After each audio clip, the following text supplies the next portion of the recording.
Welcome to the Drake Group's webinar series on critical issues in collegiate athletics. Today's discussion, critical issues for athletics programs at historically black colleges and universities. Our moderator is David Hughes, Clinical Assistant Professor of Sport Management at Georgia State University, Department of Kinesiology and Health. Thank you for joining me.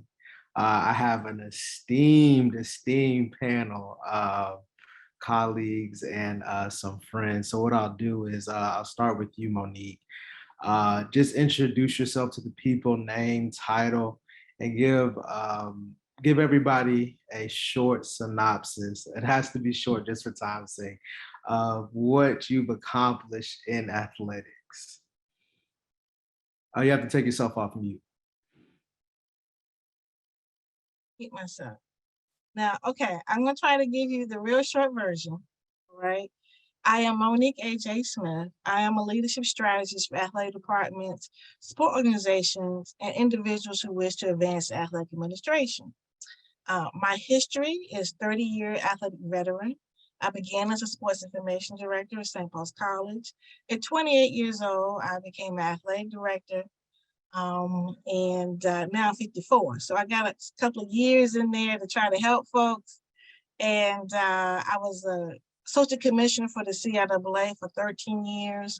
I've been a Division I compliance person, a PR person, a consultant for the NCAA in leadership. And now I'm very blessed to be an adjunct at the Hampton University. I am starting my 6th year teaching sports management courses. Yes, very good. You did not leave anything out. Good job. All right, we'll continue with the ladies. Dr. McCree, take yourself off mute, please, and introduce yourself to the people. Well, good afternoon. My name is Ingrid Wicker McCree. I am a recently retired athletic director serving 14 years at North Carolina Central University. I've spent 30 plus years in athletics, mostly at HBCUs. I served as a head volleyball coach, softball coach, compliance, so really worked my way up to the seat over a 16-year period of time. I'm also faculty in kinesiology at a couple schools. I've served on several NCAA committees, and the last committee was the Division I Council right before I retired. And I think my greatest accomplishment with my team at NCCU was transitioning the program from Division II to Division I. So glad to be here today. Thank you for that. All right, and last but not least, Dr. Orr. Well, good afternoon, everybody. My name is Tim Orr. I have over 15 years experience as a Division I, Division II college football coach.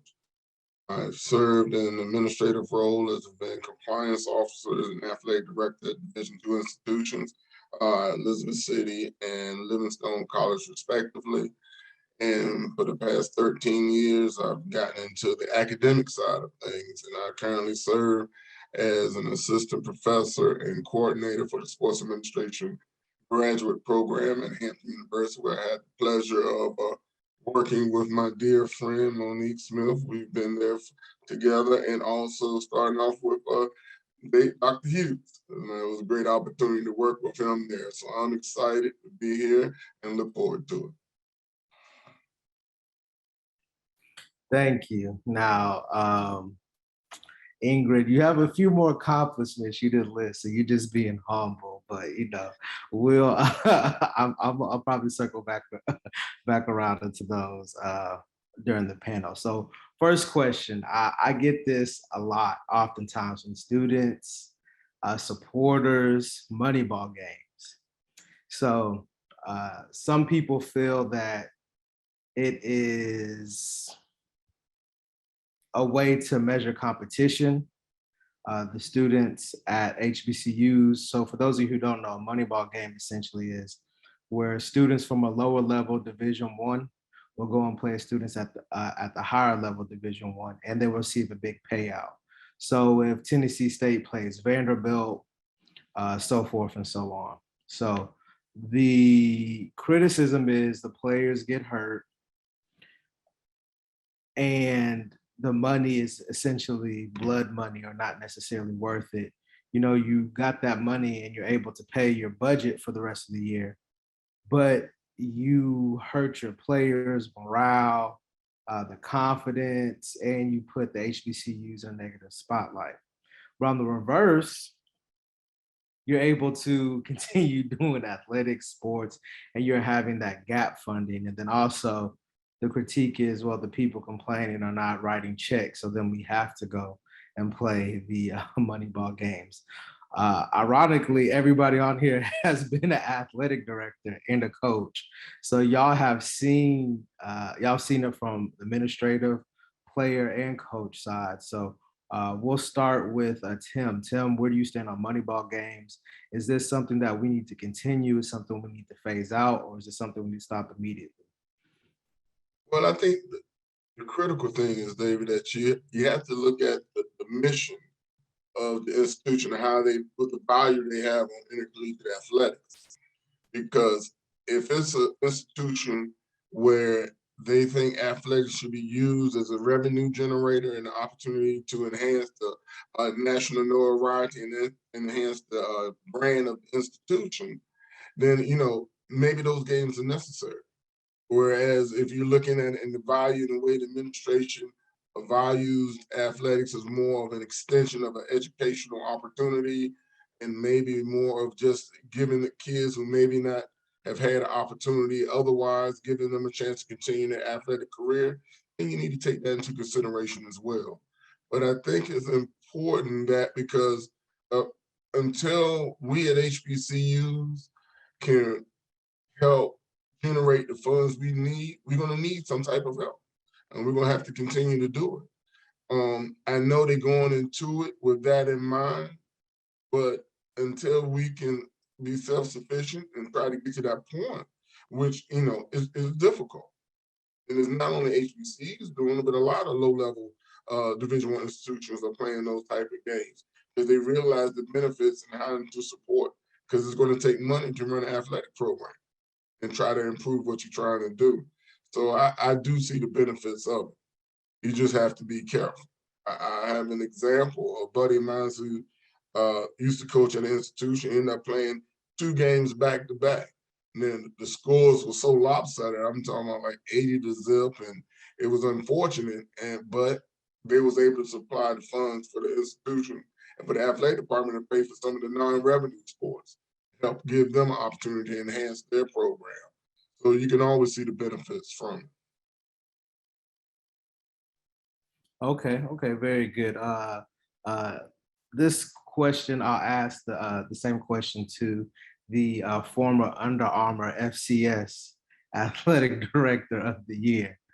I'm not gonna say any names, but Thank you, David. I agree with everything that Dr. Orr mentioned. It is a budget-driven thing. When we transitioned to Division I, that was one of our main revenue lines each year from football and men's and women's basketball. I think, looking at the benefits from the student athletes, right? Injuries occur. The mental health with regards to getting blown out 80-0, you have to keep in mind, but also too, but on the pro side of it, the experience of that travel, the experience of going and playing in stadiums that they could have never dreamed about playing those games in. And the branding for the university, because 9 times out of 10, that game is going to be on some type of media streaming for that game. I just always, we looked at it from a balance standpoint. We were never going to go out and play Alabama, but we would look at, and not to say anything about the other schools, but playing some of the choices that we made were not as, they were more the group of 5 instead of the power 5. So in hopes of lessening the opportunity for injuries and blowouts. And we've seen how, Howard went and played, was it Nevada or UNLV, and won. So you just have to figure out what that balance is. And of course, the power 5s are going to pay so much more in the guarantee, but maybe, we had a, philosophy of playing a mid-major or a group of 5 and then a classic game, or playing a mid-major group of 5 and then, having a fundraising campaign for the rest. So you can balance it out. But I think that is just a part of, if you're Division I, especially for your FCS schools, that's what you have to do. Okay. And I'll say this. Another thing I've heard is some athletic administrators, regardless of color, at the Power Five or more prominent schools, they want to help HBCUs out. So while they can't necessarily give money directly, what they can do is schedule a Hampton, a Central, a A&T, or whoever on the schedule, and that way try to give them some money. So when they do try to help, it's what both y'all said to. You have to find a balance, but I guess there's no right or wrong answer or one way to do it. Monique, how do you feel about that? I guess the olive branch per se.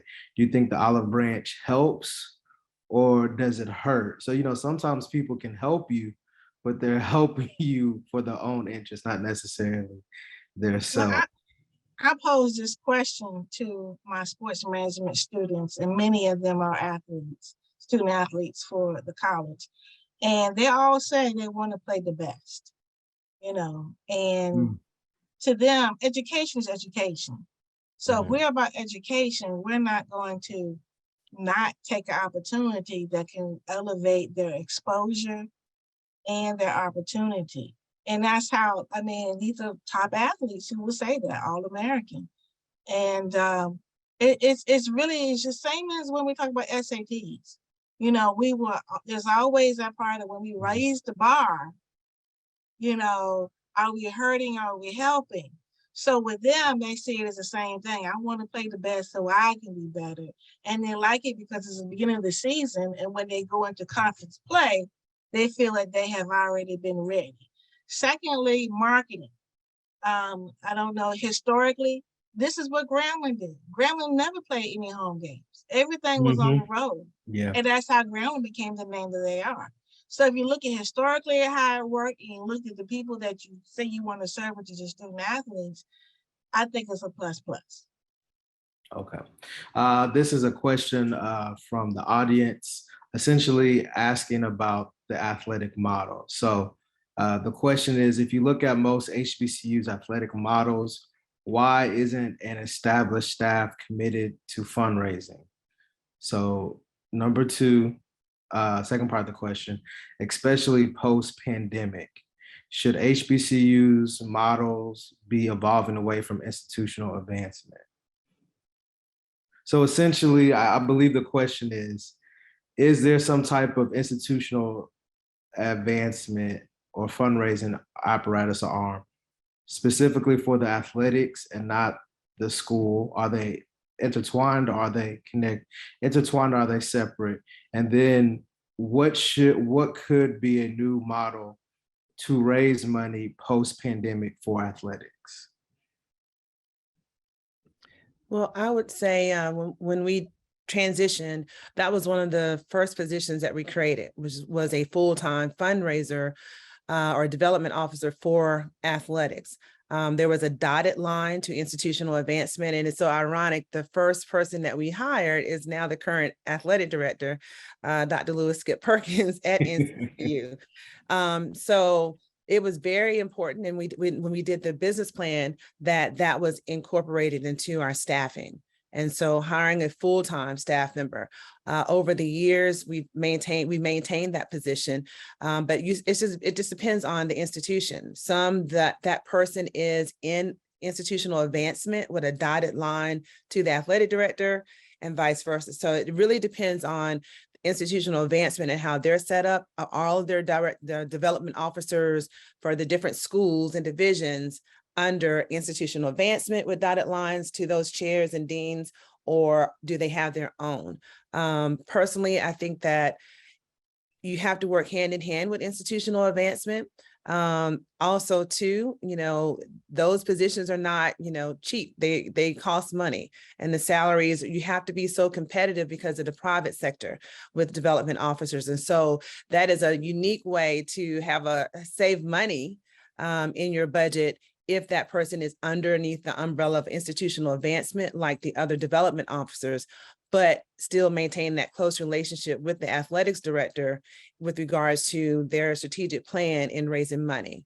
With regards to COVID, yes, we've seen some remarkable gifts at our universities throughout this COVID pandemic, and that has to be still a focus. You have so much corporate dollars out there willing to give, and I think that a lot of schools have done a great job of doing that and reaching out, but it does take a concerted effort, and it helps when you do have your own development officer assigned to athletics. Would anybody else like to add anything? Now, I agree with what Ingrid said. I think it's very important to if you're in a position to do that. But unfortunately, I can talk from a Division II perspective. I don't know how many institutions, especially HBCUs, that have the resources. Throughout when my experience being athletic director, I was probably the main one responsible for fundraising, even though I created a position to do that, but it was very limited, and we had our challenges.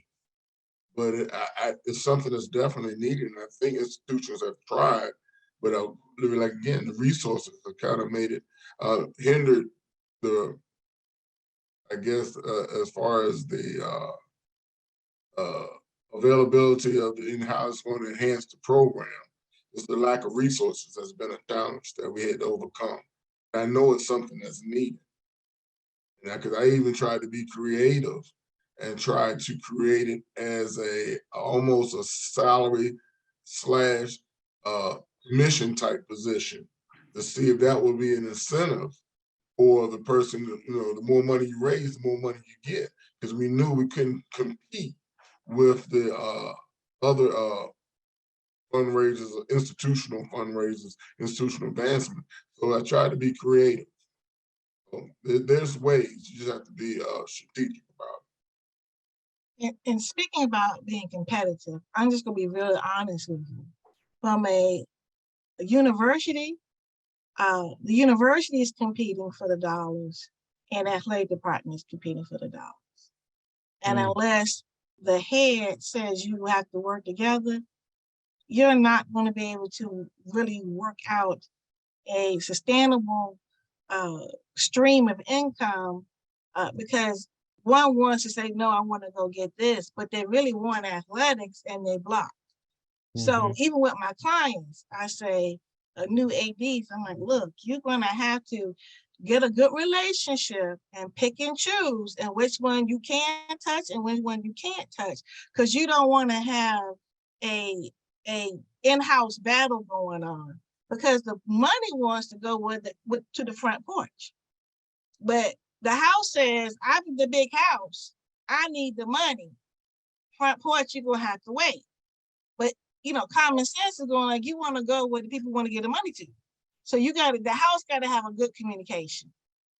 That's all I can say about that. And can I add to that? Because Monique brought up a great point, David. I've actually had sat down with the administration, and there was a list. You cannot talk to these people for fundraising. Okay, this is our list. Don't talk to them. You have to go over here. You got to find something outside this list. And I've actually had those conversations. So it is a challenge, because if you're going to be athletics and try to fundraise, you're going to have to go and find your own group. You can't touch these people. So it's going to be a challenge. This is a question from the audience. What role do club sports play at HBCUs? Have they had the advantage of being run and supported the way other student extracurricular activities are, with less interference with the academic pursuits of students and less mental stress about winning and losing, providing athletic opportunities for students who want them? Well, I would say, and I didn't have oversight of campus recreation and intramural sports, which a lot of places you do see that under the auspices or authority of the athletic director. But I think this is an area for all of our campuses that needs to be enhanced. We're talking about health and wellness of our students in general, whether student athletes or students. And I think that we don't take advantage of really engaging students in the club sports. For a while, if you were thinking about adding a sport, right, you kind of went the route of let's add it as a club sport first to see the interest and then elevate it to a varsity sport. But I just think that we miss the boat on this. I've been working with someone on ultimate frisbee, which is a phenomenal game. And I know that all of those fifth year seniors or those student athletes that have exhausted eligibility that would love to continue being active, it's a great game for them.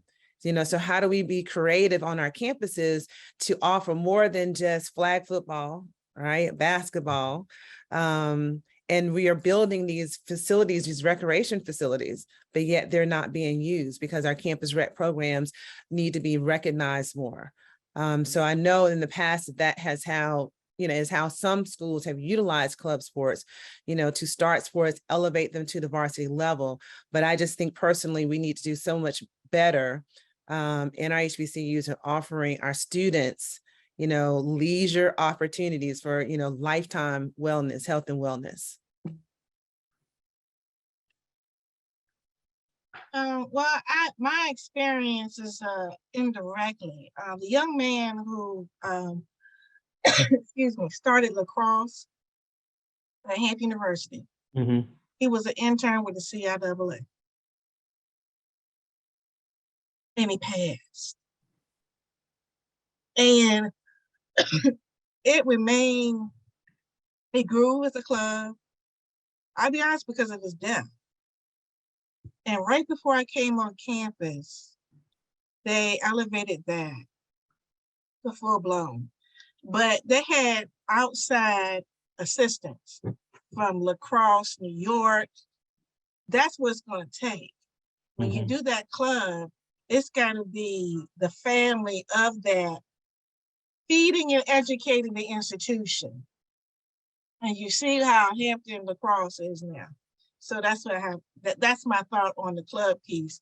It's a student led, but it has to be grassroots fed.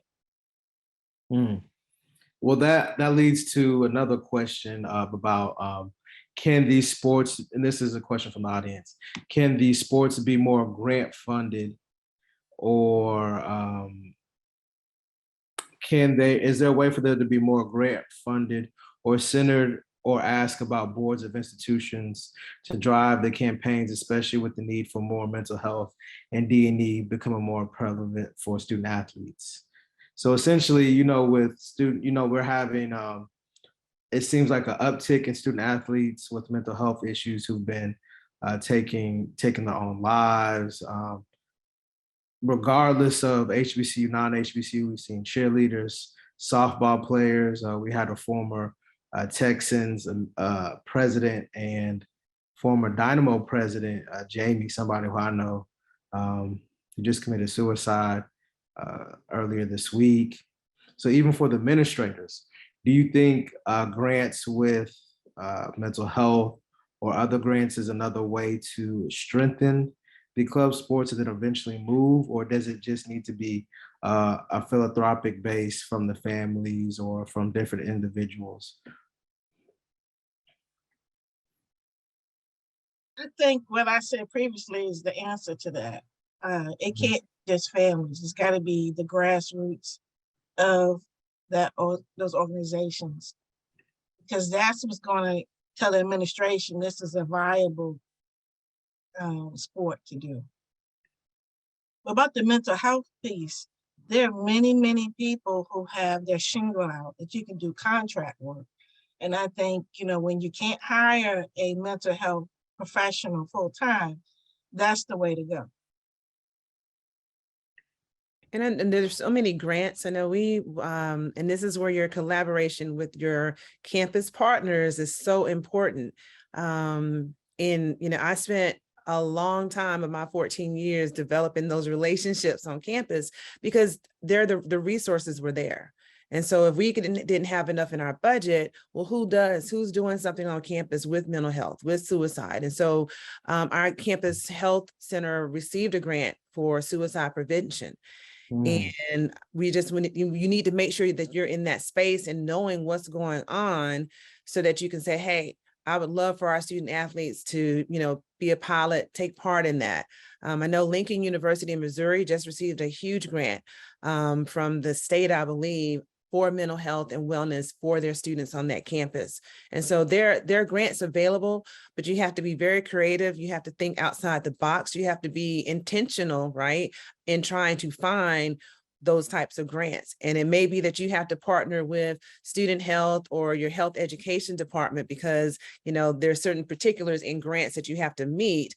But then, hey, we can partner together on this, and I can have the students that can, be the pilot participants if we can work together on this grant for mental health. So there's all kinds of opportunities, but the collaboration with your campus partners is really is key to everything in athletics, especially when you're a limited resource, program. You have to think outside the box, and who is it that can help you on campus? We had to outsource some of our mental health and substance abuse counseling because, we didn't have the capacity on campus to meet the needs of all the students. But it's just about being creative and understanding where you can get help from. Also, in the piggyback off of what Ingrid talked about at Hampton, we have really been interested in the mental health of our student athletes, and we've collaborated with our counseling department. And one of the things that we're creating is a mental health initiative program at one of the local high schools. And we're counseling the student athletes, and we're trying to give them a perspective from a student athlete as well as a counselor to kind of help them deal with the issues and challenges of being a high school student athlete. So I agree with Monique wholeheartedly as far as beginning at the grassroots. And we're at Hampton, we're starting that this year. So we're looking forward to that as we kind of realize that it is a critical issue that needs to be addressed. And the fact that, there are grants and opportunities, we are starting to look into grant opportunities to help support this initiative. So we are excited about that, and we realize the need and importance of it. Okay, this is a question from the audience, and I worked in the NFL for 3 years, and so this is something that has come up a lot of time as administrators. Pretty sure you've heard it over and over again. The question is question/comment. If we are concerned about the health and wellness, should universities continue to promote a sport, football, that causes brain damage? As Lombardi said, football is a contact sport, not a collision sport. So how do we deal with the fact that football causes brain damage, and we still want or advocate for people to play it, even though we know what it can cause?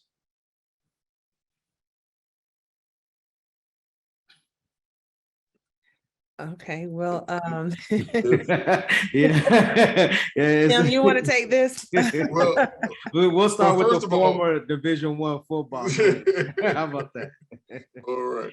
Well, first of all, if my research serves me correctly, I believe soccer might be more of a sport that causes more brain trauma than football. Yeah, concussions. Yes, that's Concussions, exactly. correct. But I think football is taking that into consideration with the improvement, advancement in technology, with the equipment and the safety precautions. Now you look at things such as they reducing the contact in practice. It's not as like it used to be. I joke people in my freshman year at East Carolina, we had 4 days. And I would tell the players today about that, and they look at me like I'm crazy. But the NCAA is taking all this into consideration when they start. Now you only can allow to have one full practice a day during summer camp. It's no longer the 2-a-days like it used to be, or back in my day. So I think they're taking the steps, and they understand the seriousness, and they're taking all the precautions they can. But this is a sport that and also has such a positive impact on someone's life and continue to help improve. Whereas anything you do is a risk that can be taken, and they are trying to reduce that from happening as far as brain injuries, traumas, and concussions. So I think with technology, with advancements in medicine, I think everything's going to help improve the situation. I think also too, we have to look at the grassroots level, the Pee Wee level, right? And youth sports. Youth sports is off the chain in every sport. I just read something the other day in Durham. There's going to be a 25% increase in the need for fields for soccer, and so I think the best thing, or a point that we should make is we have to start early on with that education and making sure that those little league fields or leagues are taking those same type of precautions, right, that we are in the college level. And so it's going to be very challenging, because the more those sports grow, football and soccer, and I haven't looked at the participation number in youth sports with football lately, but as Tim just said, soccer is increasing. And so we just really need to make sure that the education is out there for youth sports, middle school, high school, so that, many times they're already coming to college and they've already had 2 or 3 concussions, and now there's a threshold as to how many you can have and you're done. And so that's where I think a lot of the work needs to be done, is the youth sports, and making sure that everyone is educated, the coaches are educated. I'm working on a project with sportsmanship, with youth sports, because that's where it's starting. So more education and ensuring that the safety issues are being addressed on those levels before they even get to college.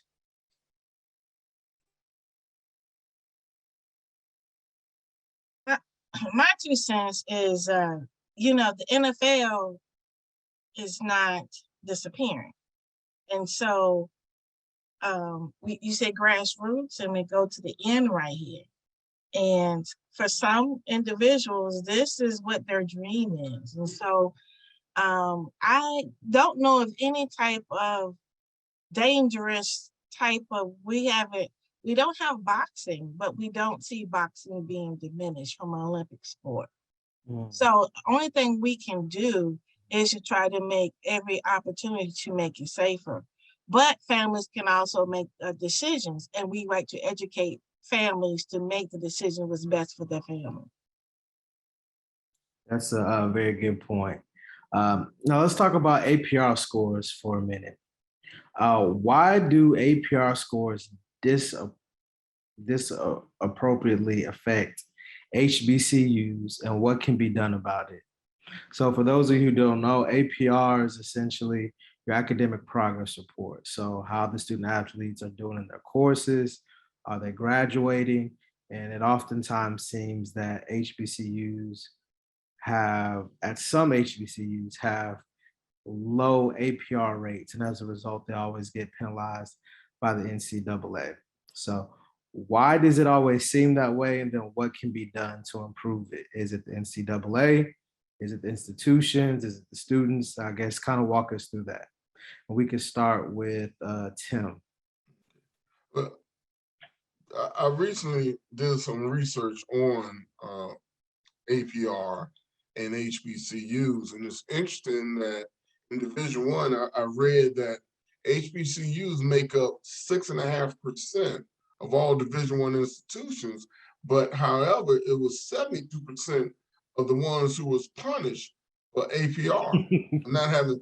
So that 6.5% made up 72% of the institutions that were being penalized. So you got to look at it again. I look at HBCUs and look at the original, what was their mission of the institution? Originally started off as we're trying to provide an opportunity and education to better themselves for our students, or those who might not, meet certain academic qualifications. So we'll give you a chance. And so, because sometimes, people are late bloomers, and they can just need an opportunity to prove themselves. And I think HBCUs has done that. It's been the tradition and the mission of HBCUs to provide that opportunity for our students.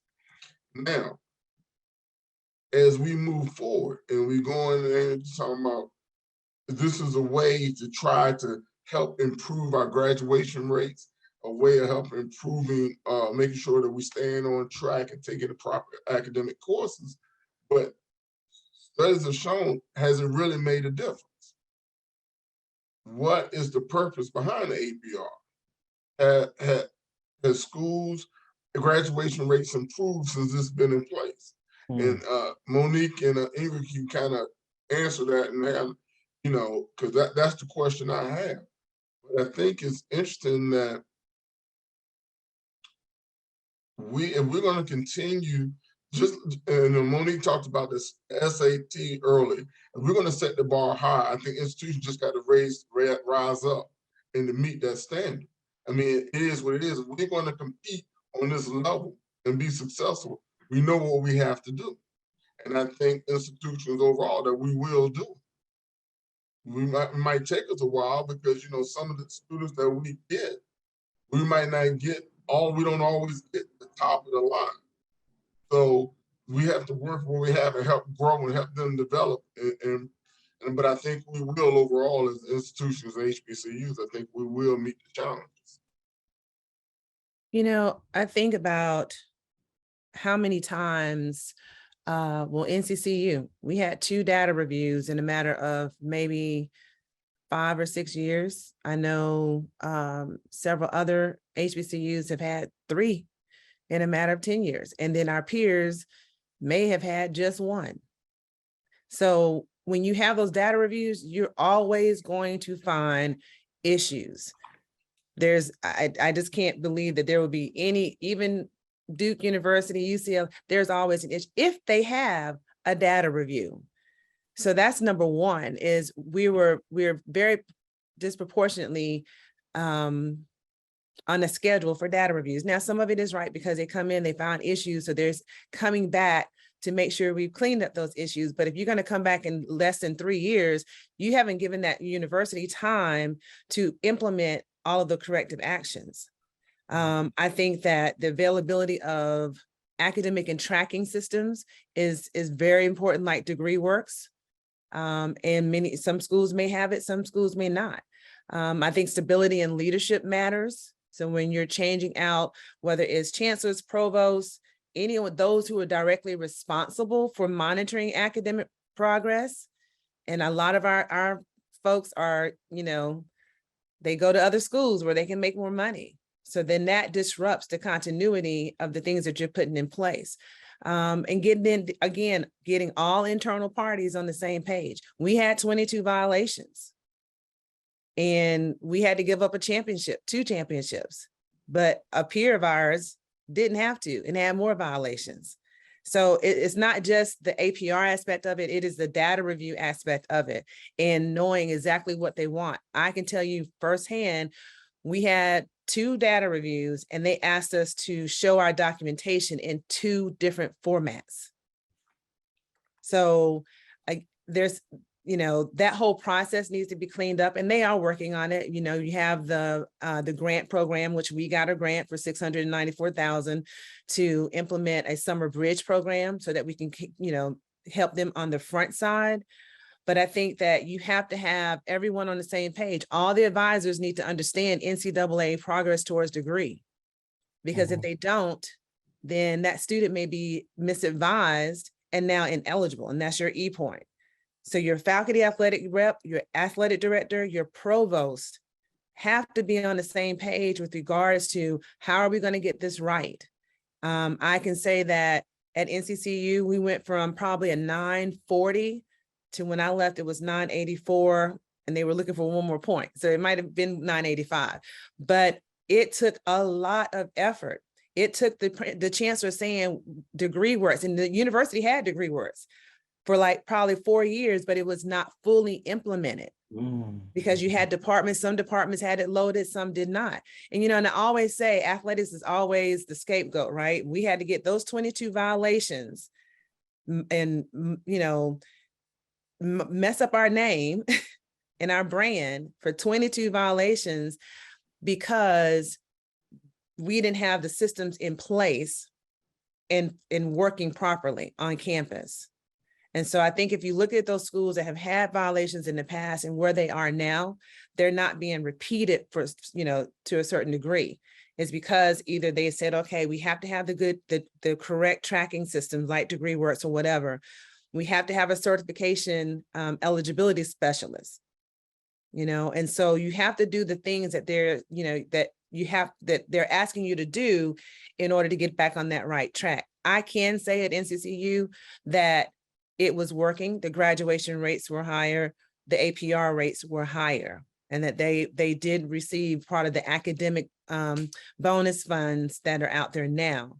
But for schools that may not have that type of collaboration on campus, it is harder. But that's where your provost has to be very intricately involved, understanding NCAA rules in order to empower all of the advisors on campus that advise the student athletes outside of, the academic counselors that athletics hires. But everyone has to be on the same page, which is student success. And when that happens, you can be successful with APR. And the NCAA didn't pay me to say that. I was about to say that. I was about to say those that are at a deficit, they need to bring a consultant in, someone who has brought it up to the part. And because again, you're not going to see this in a textbook. You're not going to know, you need to tell your provost this. You're not going to see that. And so it has to be someone to look at it and suggest things. But the APR began because of Dr. Miles Brain, who was a former president who became the president of the NCAA. And he just wanted to redirect the mission back to academics. And this was his way of doing that.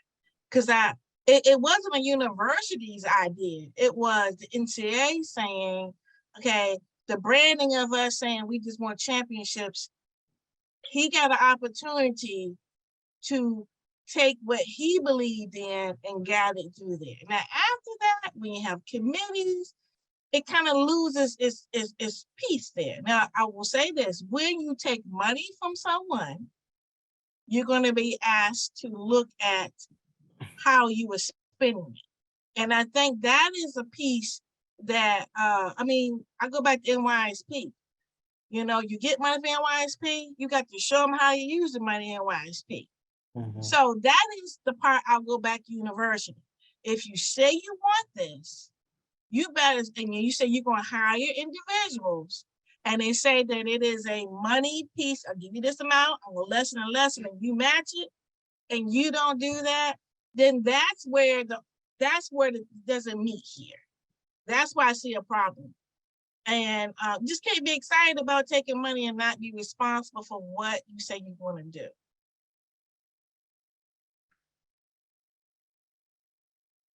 Did you want to add anything, Tim? They said it all. I'm good. But I do want to just say this, that I think about all the support that our student athletes get, and whether you have one academic support person or 10, whether you have one coach for a team or 4 for a team, our student athletes have advocates for them on a daily basis. And, some of the things that we go through in athletics becomes the platform for other students on campus, right? Who don't have the type of advocacy our student athletes. And so a lot of change comes out of, or has come out of, the APR that has benefited all students on campus, to have DegreeWorks up and running 100%. So any student can go onto their DegreeWorks account and see where they are in their curriculum and their progress towards their degree. I think has been the benefit for some schools. And then also too, right, as Monique said, if you're going to do this, do it. So if that means you have to hire that certification specialist, if you're going to have to hire more academic support or learning specialists, also too, making sure the coaches understand, that this is what the E point means, this is what the R point means. You really have to educate everyone on what the requirements are so that they can be successful. Question, because I don't want to be ignorant. Is degree works the same as grade first? So Grade First is a tracking system in terms of monitoring the progress. So if the student is not doing well at midterm and they have a D or F, that's kind of what Grade First helps to do, is to track what the student is doing in conjunction with their faculty member. Degree Works is actually the degree audit. So when you go to see your advisor and they have your whole curriculum and this is what you've taken, it is computerized, it's digitized. And so you can use that. However, we were asked to have Degree Works documentation, and we still, however, had to have the paper curriculum documentation as well. That's what I'm saying. It's just over time, they've changed about how they are asking for the information, but Degree Works is a degree audit tracking system. Okay, the next question, well, it's two questions, both of the same thing. Let's talk about, this is from the audience, Title IX, right? So if you look, there's about 4 HBCU athletic conferences.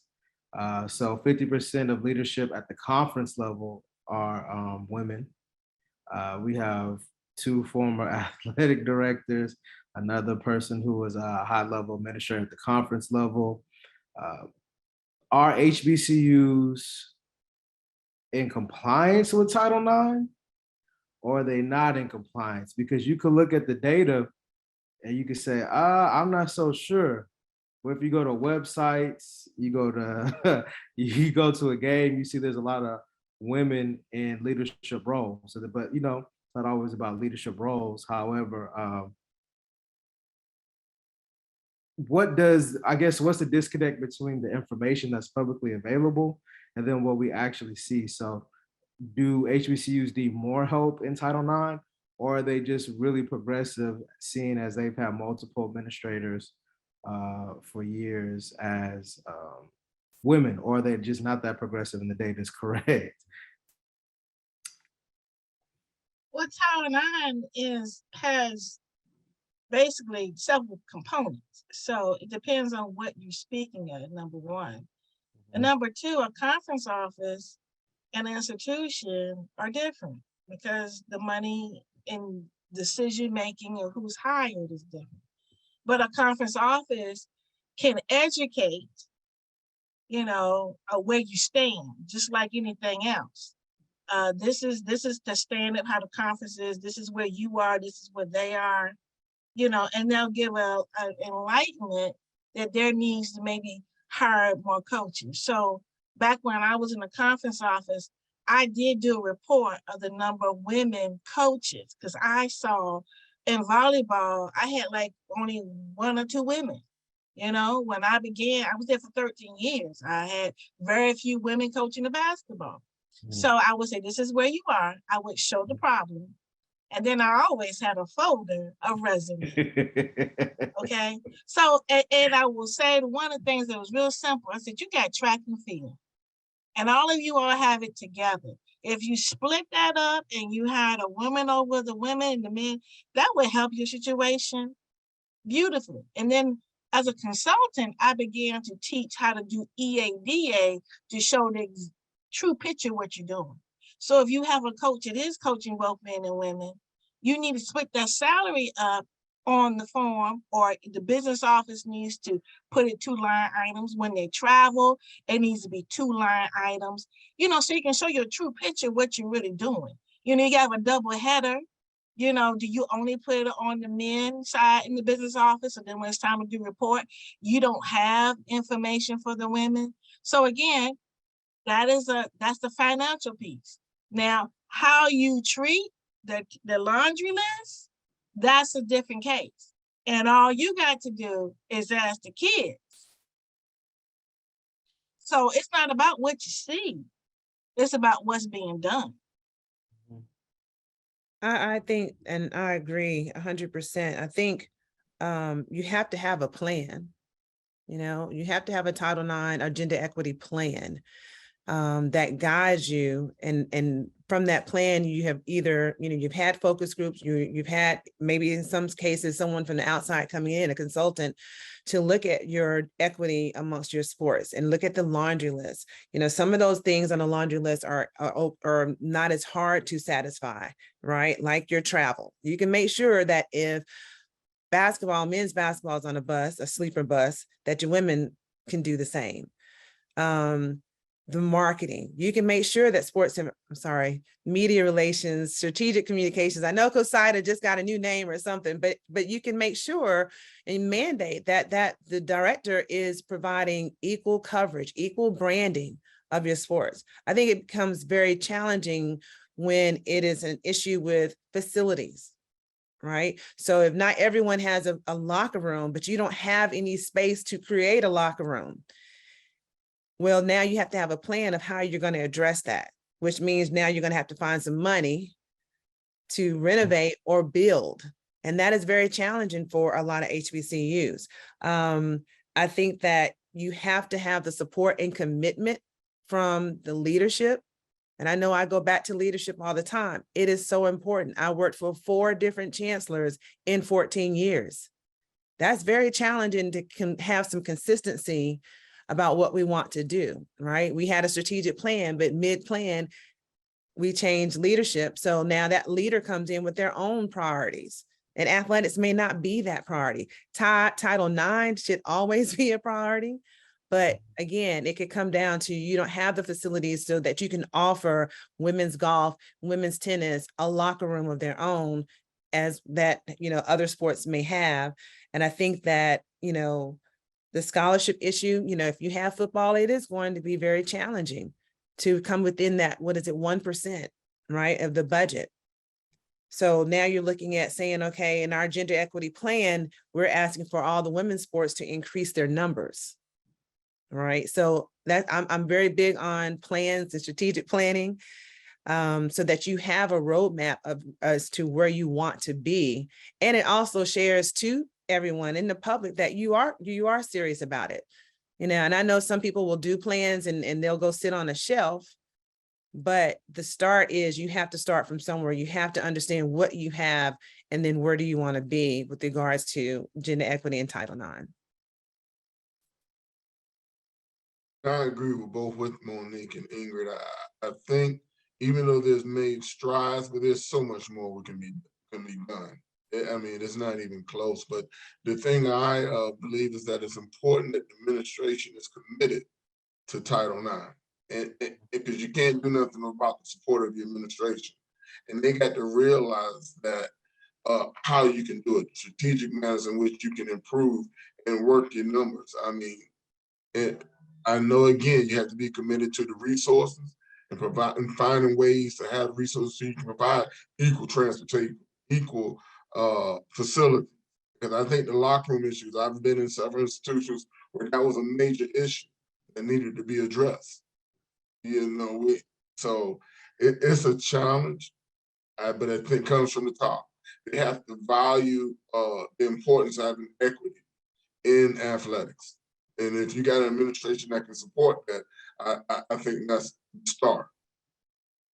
Okay, thank you. So we have what we like to call him the dean of HBCU athletics, Dr. Cavill. So Dr. Cavill, thank you for joining us. If you could just introduce yourself to the audience and give us a brief background about what you've accomplished in sports, and then we'll go to our next question regarding NIL and esports. Certainly. Thank you for the welcome and the opportunity. Let me say hello to all my colleagues, esteemed panelists. It's a welcome to be with you. I'm sure a lot of information will be provided. In terms of my role here at the university, I'm currently the Interim Associate Dean of Academic Affairs.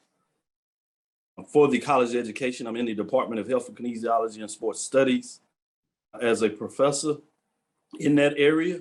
My research in terms of oftentimes where that Dean of HBCUs has kind of come from is my research over the years has been about HBCU sports, leadership,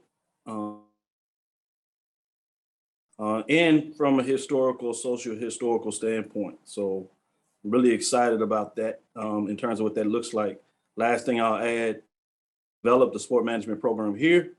And in my quote unquote free time, a show inside the HBCU Sports Labs Tuesday and Thursdays, Sunday, and where we talk about these wonderful conferences out of the CIAA, C at the Division II level, Gulf Coast Athletic Conference at the NIA level, back at the Division I FCS level. Dr. Ingrid McCree, I got her developed at North Carolina Central, I'm sure with a lot of the help that she has in her. So proud and excited that she's taking the next chapter. But I've got the growth of HBCU sports, sitting in the perch of trying to make sure it's across the landscape, as well as the independent programs. Absolutely. So you were warging a little bit, but for those who couldn't hear him, he's at Texas Southern University. So with NIL, which is name, image, and likeness, has this been beneficial to HBCUs, and how do you see this playing a part in the future? Has it been harmful or helpful? And we'll start with the dean since he just joined us. How do you see NIL deals playing out with HBCUs? I think like many things, there have been positive components of it and some negative components of it. I'll look at more side and I'll allow my colleagues to juxtapose if they. I think the positive, it provides an opportunity that opens the door to athletes, college athletes that would not look at HBCUs in terms of the first go around, as well as maybe some coaches that think they can use that in terms of recruiting athletes. But I think anything for athletes to get a share, as I like to refer to them as college athletes, share of the revenue distribution, that tends to go mostly to Power 5. But anytime you can share that distribution of revenue that comes in with college athletes, I think in the most part is beneficial. And that will inevitably get to the point where it's beneficial to HBCU college athletes. I was at an event the other day, and I was invited by a company, it's a testing company. I was at UNC, it was their NIL event, and they actually invited businesses, well, not UNC, their collective invited businesses to come out and meet their student athletes. And it was a great event. The company that I was with, of course, Apr, it's a testing company, educational company. On their placard on the table, it says, we're looking for academic All-Americans. And I thought that was so brilliant, right? And so the opportunity for our HBCUs and their collectives, and I know there's several out there, to do something like that. So it can educate local businesses, it educates the student athletes on really what NIL and the opportunities that they have. I think that's one of the areas that we just kind of lagged behind at the beginning, is because of understanding it, and how do we make sure that we understand as administrators to be able to educate the student athletes as well as the community. And all of us joined, or most of us joined Influencer, which is great, but we did that without really understanding all of the opportunities and benefits. And then, making sure you're staying in tune with your state legislation. I had the opportunity to go and sit with 2 senators as they were designing, proposing legislation on NIL for North Carolina.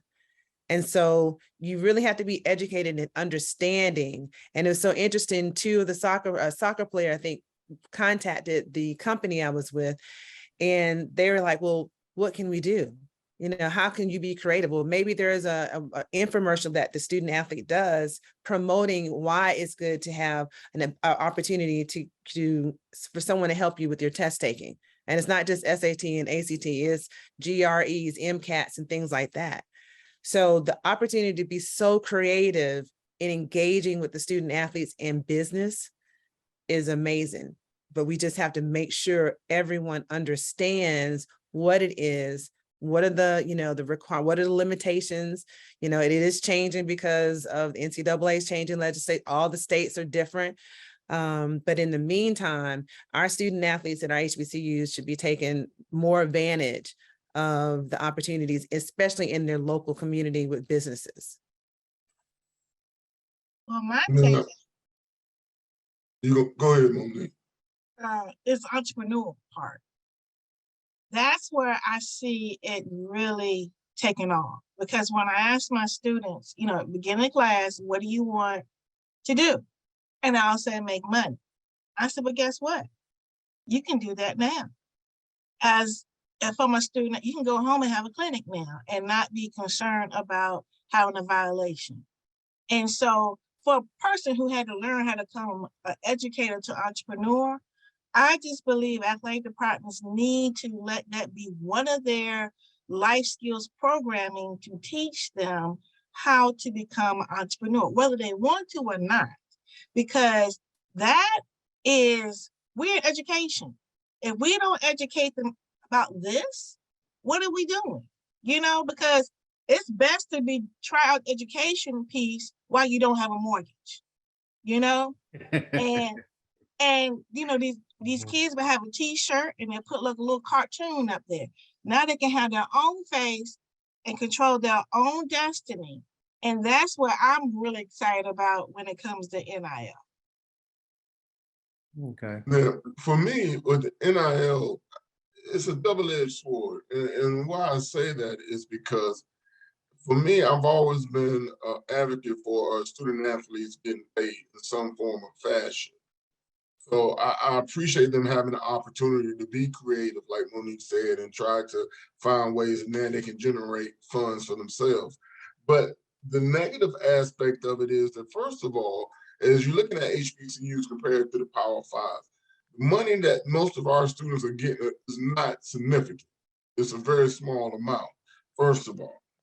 But my issue is now that what happens to the athletic departments who used to go out, and we talked about earlier, about trying to find sponsorships and trying to find people to help support their program. Now you can give the money to the individual kids. So what happens to the money that's supposed to help raise the overall athletic department? Because, for example, the non-revenue sports might need some additional funds, but now the corporation, instead of saying, I'm gonna give University X some money, now they're saying, well, I'm gonna get player A this, because now it's they're able to do it, it's legal. So that's going to be a major concern for HBCUs. But then I also look at it from a transfer portal now. That's the wild, wild west now. And when you utilize NILs, that can be a major recruiting tool. A kid get frustrated at an HBCU, go into the transfer portal. The bigger schools must say, hey, well, I got this NIL deal for you. You can come on over with us. And there's nothing to stop. And I think that's going to be an issue that they're really going to have to find a way to deal with and try to curtail and try to slow it down, because they're going to use that NIL as a recruiting tool. And then these HBCUs, because some kids say, well, man, I did good at this school. I can go to the portal. Somebody should pick me up. And what's going to stop the bigger schools? Because now, the poor high school kids are left in the cold because they're going to go to this transfer portal first. And if you see a young man that's done well at HBCU and you think he can help your program, your group of 5 program, or even a mid-major or Power 5, well, I can give him some money from this NIL. Why would he? I mean, he's going to look to come. So I think it's really going to be a challenge for HBCU. And I agree. And I think that would be a great study to see the impact of NIL on corporate giving, donor giving to athletic departments across the board. So just keep that in your hat. But I also think too that I've always been an advocate at every major. I actually told the last provost that every major should have a 1-hour, 2-hour credit course on entrepreneurship, right? Not just your school of business, because what are our students in kinesiology and recreation?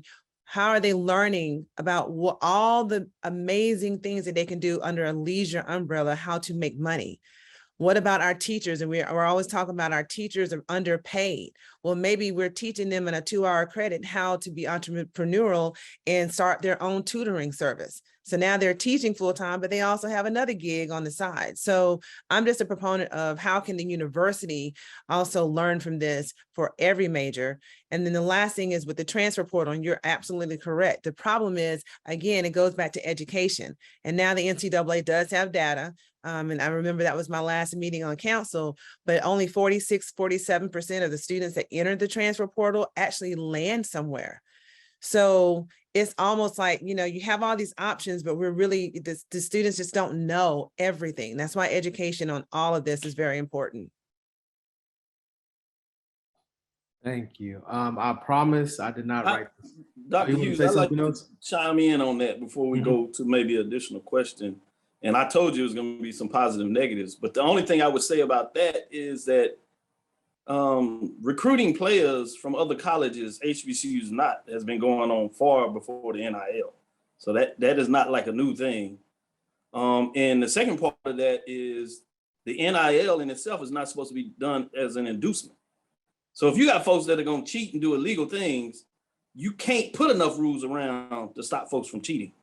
And so that was my only thing that concerns is like, yeah, I agree with Dr. Orr, that's going to happen, but that's cheating. And folks that want to cheat, they're going to cheat. Yeah, absolutely.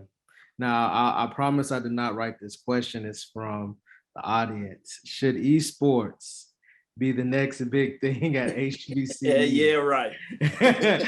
Especially since it can be cultivated with the assistance and high-profile technology-based schools and STEMs and HBCUs. I did not pay Ray Campbell to write that. I promise I did not. Now, you know this is being HBCUs and recorded. esports. Do you think this is the way of the future? Do we have the infrastructure? Where do y'all stand on HBCUs and esports? Thumbs up. Thumbs up. Everybody says it's something we need to explore. Yeah, we certainly need to explore esports. I think esports is to be a niche sport, much like gymnastics. And your institutions that are looking for marketing advantage will carve out space that allow it. You see that at Benedict College, for example, where they're almost all in terms of curriculum design they're doing, the room they've done. I think you've even seen it at North Carolina Central. Have merged themselves much more than you see some HBCUs. I do not necessarily see it as you see the NCAA, where you see full-fledged conferences using it as a particular sport. I think the revenue distribution that they're having to dictate from their presidents and chancellors, both the commissioners and the athletic directors, is going to dictate it's going to be difficult at the Division I level to see esports as a conference sport that's participated among an entire conference, or even a minimum of 6 teams, if you would, from that framework. And I remember seeing Chancellor Akinleye with a cool shirt. I was like, where did he get that shirt? And it was from our esports team. At North Carolina Central, it is under student affairs. And MEAC has done a phenomenal job of ushering in esports for the conference, although it's still under student affairs or a club and intramural. So the person that asked that question earlier, here's an example of starting something in the club and intramural campus rec space. And so I know that Commissioner Stills was really working hard and developing relationships in order to promote esports in the conference as a club sport. But I think the upside is amazing with regards to the access, encouraging, technology with our students. But I think it's going to grow. And I agree. I'm not sure about will it become a varsity NCAA certified sport, conference wise, but it's a start, and you never know. We're always talking about opportunities, and how do we increase opportunities for students I don't know the number of men to women with regards to esports. And so I would imagine it may be a little bit heavy on the male side, but here again is another opportunity for students to be engaged in an activity, a competitive activity. I remember when I first started at Hampton, there was this brilliant young man who wanted to put together an esport curriculum for the graduate program, and had the plans worked out and how we were going to have start an esports club and all. But you know, I don't know what happened to the young man. I'm not sure whatever happened to him. I think I know who you talking about too, Dr. Orr. I Oh, have yeah. no clue. What happened to him? Yeah. No clue whatever happened to him, man. I got to keep in touch with him, but no. But I mean, it was definitely a need, and we saw the desire, and it was a growing thing. And it's just, unfortunately, we just didn't have the infrastructure to pull it off the way we wanted to, you know. And it was disappointing that we weren't able to kind of follow through, but we definitely see the need in trying to get people involved in it, because this is, again, another opportunity for to build a closer bond and an identity with the university. And so I think it's always a positive in using this, and that's just the wave of the future, you know. So I hopefully down the road we can go back and readdress that. But like I said, it was an outstanding idea. And for those of you who don't know, he's talking about myself while I was at Hampton. Now this is a very complex question from the audience, right? It talks about HBCUs and swimming programs. So not too long ago, even in the 1960s, it was widely believed that Blacks were not biologically suited for swimming, or very few showed up on swimming teams. It wasn't until Olympians like Cullen Jones and Simone Manuel came along that Blacks finally began to think about the sport and began to pursue it. It's also true that Black children drowned at rates much higher than white children. What efforts are HBCUs taking to encourage more students to learn how to swim and possibly consider it as a competitive sport?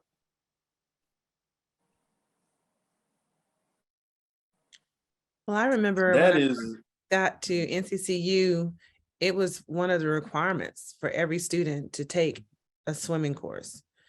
And even I know that in the major, I believe it's still required. But then that went away. And so that may be one area where it can be re-engaged into the curriculum. That's not sure why they stopped doing that or forcing students. I think the whole UNC system had that requirement. But, then also too, I don't know whether all HBCUs have adequate facilities to be able to do that, and make sure that all students, have the opportunity to take that course. So I think it's important. I think it's very important that everyone should learn how to swim. I don't know how many people I go fishing with my husband and they don't know how to swim. And I'm like, why are you out here? But I think it's very, very important. And I'm a proponent of it just because when I was young, I was a Y kid. And that was part of what we had to do, was to learn how to swim. So. Yeah, I think that is truly a complex question when you talk about it. But I'm gonna let Dr. Orr go ahead. He started, and I'll chime back in after he provides some thoughts. I appreciate that, Doc. I was just saying, here at Hampton, we offer swimming classes that I think is mandated for our majors. And Dr. Jensen does a tremendous job, but we also have created a women's triathlon team, which now, again, is one of the components involved with swimming. So I think it's something that we are addressing and trying to be creative and trying to enhance the swimming opportunities for our students. So I don't think the course is no longer required for all students, but I do believe that the course is required for our majors, as well as now with the women's triathlon team. So I think that's at least a step in the right direction. I was going to say, as they're saying, this is a very complex component of swimming. And I think in a lot of ways, we need to go back history-wise to undergird some of the issues you have associated with swimming, just as at a HBCU and then certainly competitive. While you're talking about the modern era of African Americans, Blacks that are participating in swimming at extremely high level and being able to go to the Olympics, many HBCU programs had swimming programs when you go back to the 50s and 60s. They were competitive at the NIA level, but there, as you move forward, when you talk about the history of swimming in America in terms of African American communities, most people started swimming from a community event, right? Now it's very personalized and you have individual swimming coaches like we've done just about every sport. But at one time it was a part of the community. But you have to remember that this was in a time of segregation. When you have community pools, African American people were literally not allowed to swim in the community pool. And as you move forward, when they started opening up and you had segregation taking place, you actually had communities that would close pools. I'm not even going to get into some of the ugly things that took place there, but you had communities that closed pools. Folks with money and access, some European Americans, whites, if you would, that was actually when you see the pools now that we talk about in people's backyard.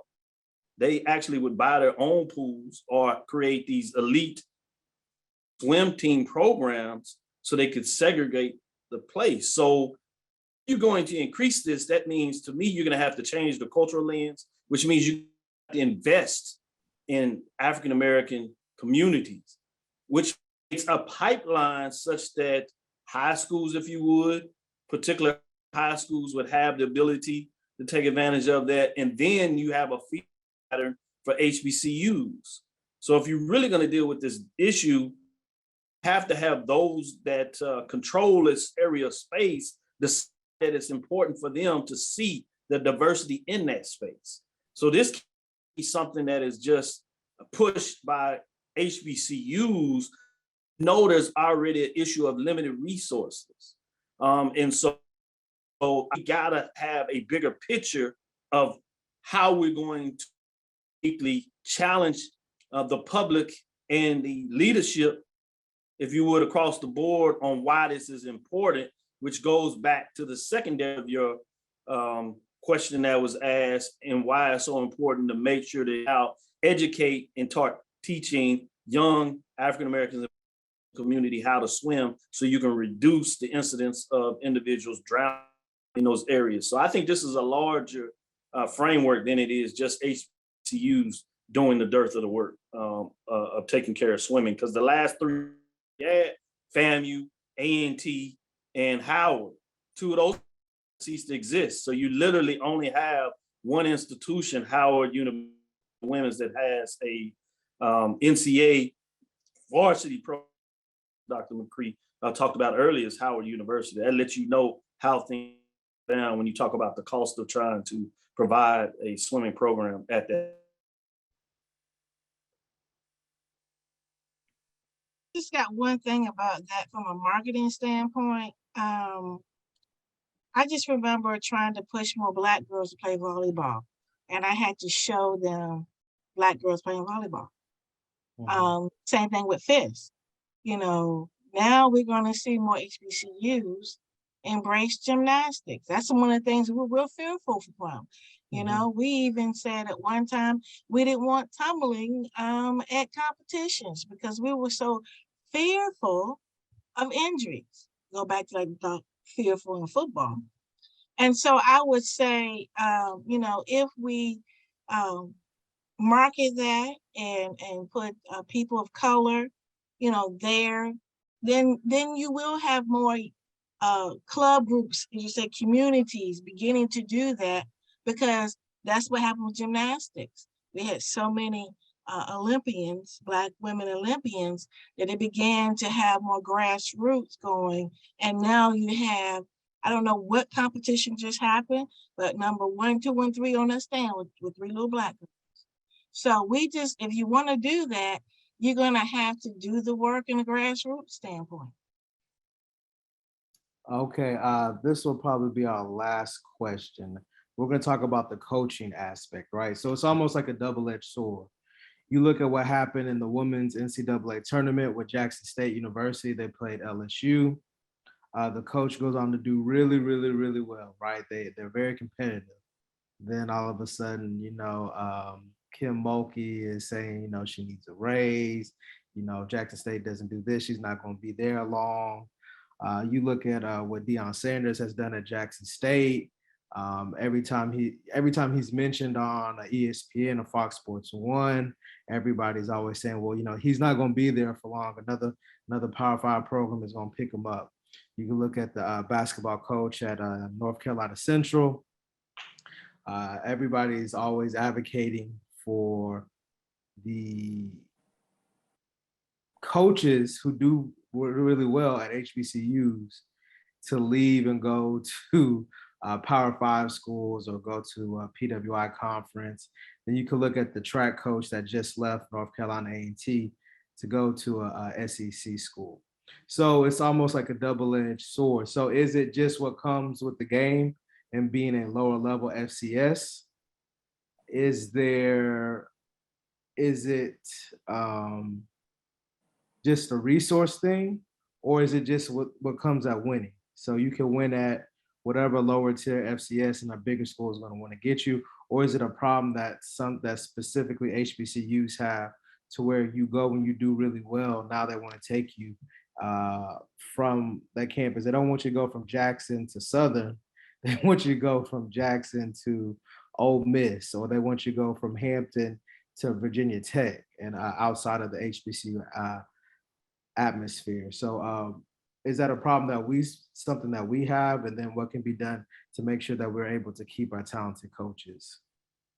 Well, one of the things you want to take into consideration there, and I think when people start using Deion Coach Prime as an example, I think he's a unicorn. You really need to kind of take him out the picture, because the simple fact though that I think he has a purpose and a mission in what he wants to do at a HBCU, because he's not in it for the money.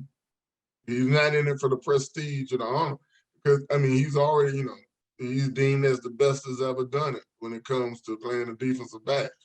But so I think it's going to come down to, because of the influence of the media, because of the prestige of having, being a Division I coach, and the pressures. If you're not solely focused on the purpose and the mission of trying to work at a HBCU, I think you're going to be easily distracted, because everybody wants to provide for their families and their kids and their kids.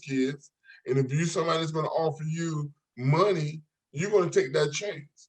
For example, I know a buddy of mine who was a FCS head football coach, and he got an opportunity. He was making, let's put it like this, he was making around $140,000, but then he got offered a Power 5 institution where he's going to make $1.4 million. So you got to look at it, are you trying to provide for your family? And that's the biggest thing. So the opportunity to have $1.4 million a year compared to $140,000 a year, you're going to do what's best for your family. It's hard to compete against that. So it's going to be hard to keep. I mean, it's just the price of success. But it'll be hard to keep someone unless they really, where money is not a factor, the prestige is not a factor, and you really have a commitment and a passion and a purpose of working where you are. So, like I said, with Coach Prime, I think that's just a unicorn, and that's a unique situation. And I think, you have to know the aspirations when you're sitting in the seat and you're hiring someone, what are their aspirations? And you can tell. I knew Jerry Mack wants to be an FBS head coach, and he will be one day. So what can we do in the meantime to be as successful as we can for our young men, this whole program, and then for him? And it's okay. It's okay to have those type of aspirations. Our universities will always be somewhat of a stepping stone. right? I can't tell you how many people have left our athletic program and now are ADs, a president, and so on. So that's part of growth, it's part of higher ed. We're here to help develop people and help them achieve their goals. So one, really understanding what their aspirations are. But to be honest, the three people that you mentioned, they love what they do. I truly believe that Coach Moten, he has had numerous times and opportunities to move on. But I think he has a calling and he understands that his purpose is there to help these young men in basically how NCCU and what NCCU did for him. Now, along with that are great contracts, like Tim was saying. And if you can be, we got to be competitive and pay our coaches. It may not be what they're making at the Power 5 or even Group of 5, but amongst mid-majors or FCS, it needs to be competitive. And I think if you have the means to make sure that you can offer a comparable contract to a similar conference, to, what we would always look at, the Big South, OVC, ASUN, to compare what their coaches are making. We constantly had comparative data, and so you have to be competitive within your own means, and that's all that you can do. So I think it's important with what is the aspirations of those coaches and administrators. Do they want to be here? Do they want to be the development officer at Central Florida? And so knowing that you help groom, but maybe hopefully if Coach Moten leaves, the program that he's built is in such a great condition that now you're able to hire another competitive, highly sought out coach, perhaps, to come and fill his shoes because of what he's done with that program.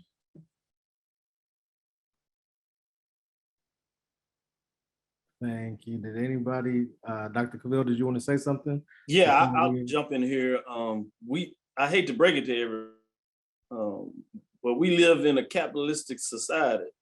So when that mechanism changes, that horse has left the barn, many, they would say. And so if the bottom question is to be successful, if our measure of success is historically universities, in terms of those Power 5, the only way you're going to be able to success is to be able to operate in the same field, which means you the same type of revenue. And if you ask me, that's not realistic. I would like to reshape the framework of how people look at empowerment and the impact of HBCUs, which is a whole framework and far too long for us to cover it in this last segment. Opportunity for us to share with those that have this question and always see themselves as comparing themselves, because if you're not careful, what you'll do is find yourself with this inferiority complex where you are seeking to measure yourself against somebody else for the sake of measuring yourself because you feel inferior. You have to feel comfortable of the space that you're operating in. I know this much about the individuals here. They're not at their institutions because they had a lust for money, or they would be gone a long time ago. Because that's another secret I'll tell you now. There is not a lot of money associated with teaching, being a professor, being even a director of athletics, VP of athletics, whatever special word that you want to see it, working at HBCUs. And let me put this caveat. That is also the same for what you would call these mid-major, if you would, or low major, whatever NCAA terminology you want to put on it, are peer institutions that happen to be historically white college universities. They don't pay a whole hell of a lot either. So you don't do this for the place that you are seeking a monetary success. And that's not to say that any of these people on this do not like nice things and do not put themselves in a position where they are seeking money, because I don't want any of the folks that are trying to pay these folks to cut them short. So let me make sure that clear. Pay these folks when you have an opportunity, and you should pay them nicely because these are intellectual folks that know their craft and been at it for a long time. So make sure I put that out the box. But you have to be in a position that you don't measure your worth every time against other folks that have had literally hundreds of years of a head start ahead of you to create the war chest that is allowing them to be in the position they are today. So until there are some true equity that we push all the time, in this DI space, but real conversations of what that look like, of leveling the playing field. We need to put ourselves in a position to understand the value and work of what we put to the table. And we need to speak to that and sell that in such a way that we can feel very comfortable and proud of what we do and bring to the table, which for over the years has been extremely successful.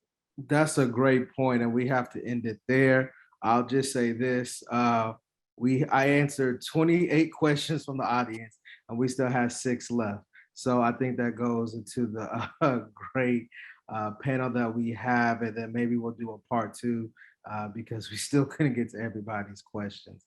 I appreciate everybody for coming to the Drake Group's HBCU Symposium. As you can see, we had lots of solutions, which we always want to be solution oriented. For more information about the Drake Group, please visit our websites or our social media handles.